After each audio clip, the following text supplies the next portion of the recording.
Assalamualaikum warahmatullahi wabarakatuh.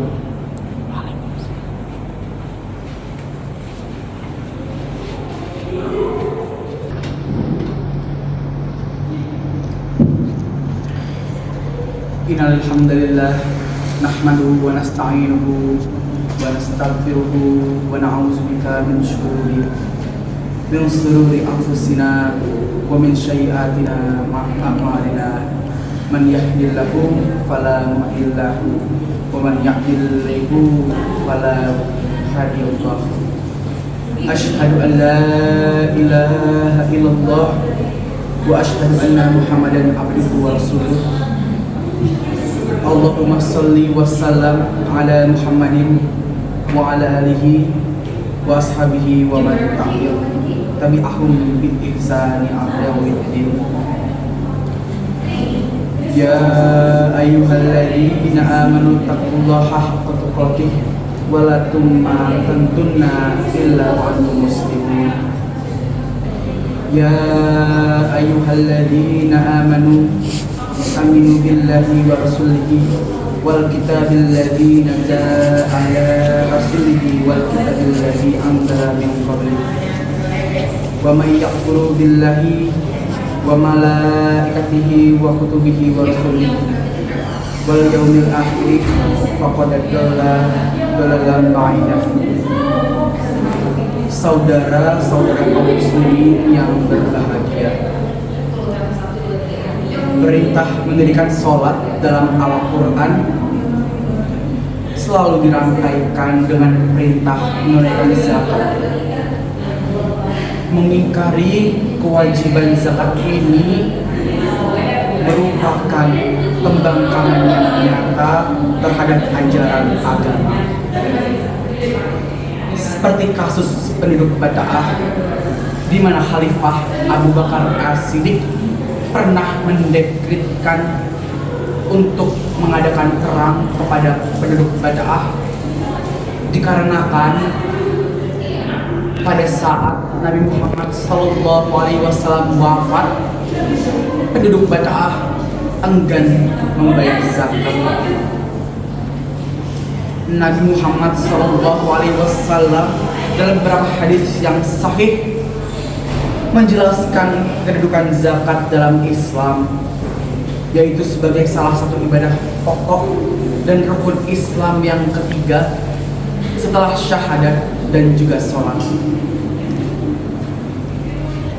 Dengan demikian, membayar zakat merupakan bagian mutlak dari keislaman seseorang. Zakat merupakan kewajiban agama yang dapat dipaksakan terhadap para wajib zakat jika mereka tidak mampu membayarkannya. Seluruh ulama salaf atau ulama terdahulu dan ulama khalaf atau ulama terkini sepakat mengatakan bahwa mengingkari kewajiban hukumnya adalah kufur dan keluar dari agama Islam. Di dalam beberapa hadis, Nabi Muhammad SAW mengancam orang-orang yang menolak membayar zakat dengan hukuman yang berat di akhirat dan juga kerugian di dunia. Dalam hadis yang diriwayatkan oleh Badar dan Baihaqi, Nabi bersabda yang maksudnya, bila sedekah dalam arti zakat yang tidak dikeluarkan bercampur dengan kekayaan lain, maka kekayaan itu akan binasa. Para ulama menggolongkan zakat ke dalam ibadah maliyah, yakni ibadah dengan harta. Zakat sebagai ibadah telah diatur oleh syariat secara rinci dalam pelaksanaannya, seperti halnya ibadah-ibadah lain seperti ibadah sholat dan juga puasa.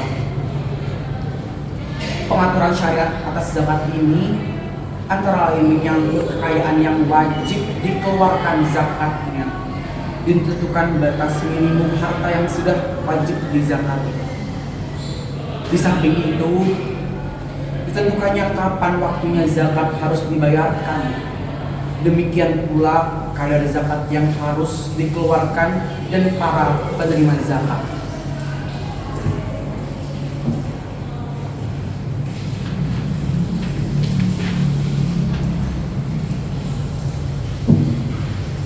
Dalam Al-Quran disebutkan bahwa kebanyakan manusia amat mencintai harta kekayaan. Mengeluarkan harta yang dimiliki untuk diserahkan kepada orang lain rasanya sangat amat berat daripada mengerjakan sholat dan juga puasa. Disinilah zakat berperan sebagai alat uji kepatuhan seorang muslim dalam melaksanakan kewajibannya kepada masyarakat. Islam menerapkan sistem zakat bukan hanya sekedar rasa tanggung jawab terhadap masyarakat.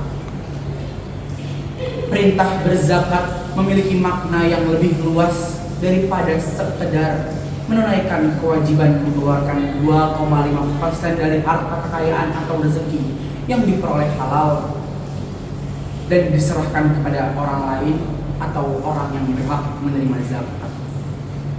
Zakat mengandung pesan moral agar orang-orang kaya selalu menyadari tanggung jawabnya dalam mengupayakan keadilan ekonomi dan keadilan sosial. Mengeluarkan zakat berarti membersihkan hak orang lain yang melekat pada harta itu. Zakat juga berfungsi mengikis sifat kikir dan mementingkan diri sendiri, terbukti merusak sendi-sendi kehidupan bermasyarakat. Hadirin jamaah sholat Jumat rahimakumullah. Di balik perintah berzakat, setiap muslim perlu mengerti, memahami, dan mematuhi bahwa kewajiban terhadap sesama manusia dalam kaitannya dengan harta kekayaan tidaklah cukup hanya dengan mengeluarkan zakat.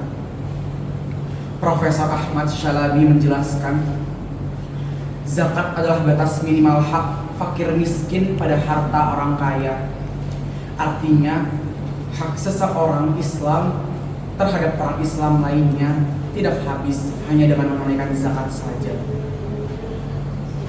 Selama masih ada lowongan untuk berbuat kebaikan, maka berbuat baik itu diwajibkan dan harus dilaksanakan.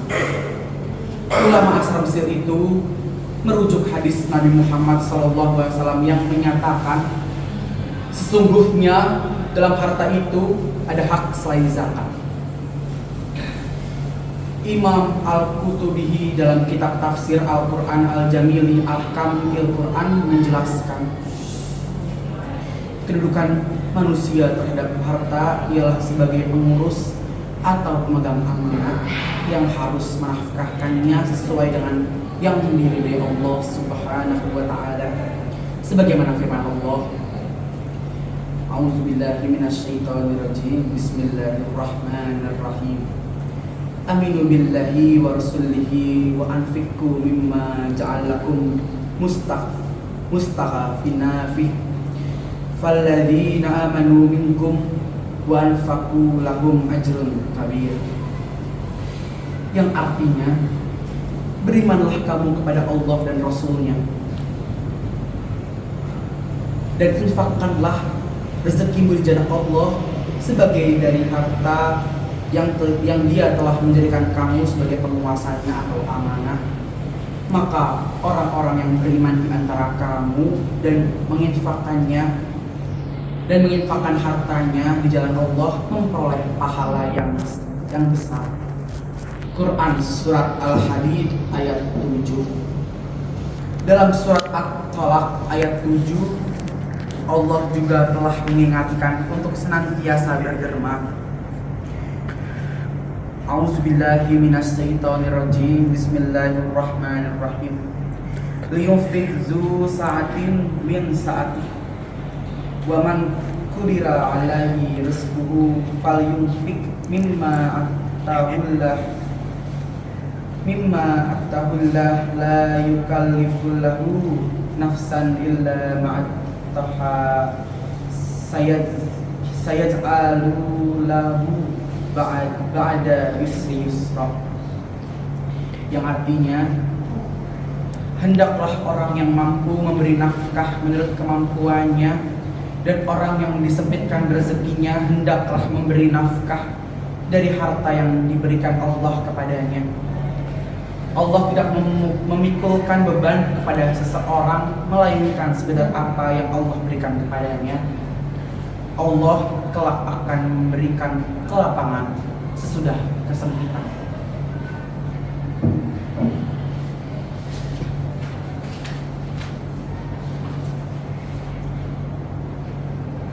Barakallahu wa lakum fil Qur'anil azim wa nafa'ni wa iyyakum bima fihi minal ayati wal zikril hakim.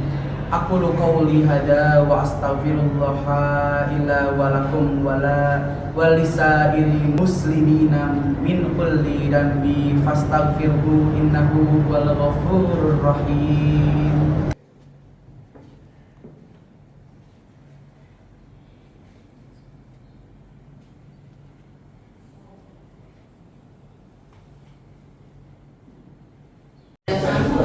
Alhamdulillah nahmaduhu wa nasta'inuhu wa nastaghfiruhu wa na'udzubika min syururi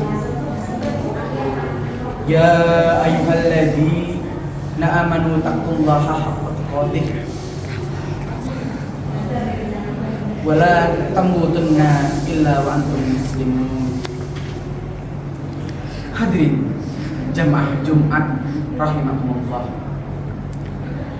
Pada khutbah yang kedua ini, khatib berpesan agar sebagai umat muslim patutnya harus menunaikan zakat sebagaimana yang diperintahkan oleh Allah dalam Al-Quran, bahwasanya zakat telah dijadikan rukun Islam, yaitu rukun Islam yang ketiga setelah syahadat dan juga sholat.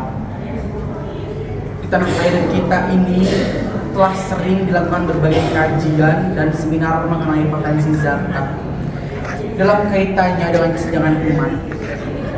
Salah satu kajian secara sederhana mengungkapkan bahwa secara teoritis bila semua umat Islam membayar zakat dengan benar sesuai ajaran agama, dan zakat tersebut dikelola dengan benar sesuai dengan ajaran agama pula, maka kita tidak akan melihat kesenjangan secara mencolok di kalangan umat muslim antara yang kaya dengan yang hidup dalam kemiskinan. Allahumma sholli ala sayyidina Muhammad wa ala ali sayyidina Muhammad kama barakta ala sayyidina Ibrahim wa ala ali sayyidina Ibrahim wa barik ala sayyidina Muhammad wa ala ali sayyidina Muhammad wa barik ala sayyidina Ibrahim wa ala sayyidina Ibrahim fil alamin innaka Hamidum Majid.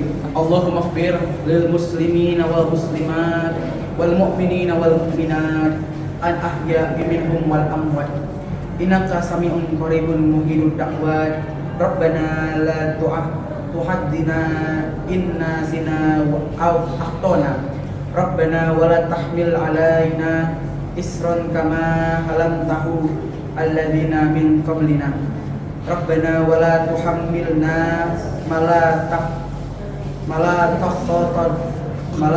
taqata lana bihi wa'fu anna waghfir lana warhamna anta maulana fasburna ala qaumil kafirin. Rabbana atina fid dunya hasanah wa fil akhirati hasanah wa qina adzabannar. Walhamdulillahi rabbil alamin. Ibadallah, innallaha ya'muru bi'adli wal ihsani wa itadi qurba wa yahna 'anil fahsya wal munkar wal baghi ya'zikum la'allakum tazakkarun. Fazkurullaha alladzi yazkurkum wasyukru ala ni'matil ladzi wala zikrullahi akbar. Aqimis shalah.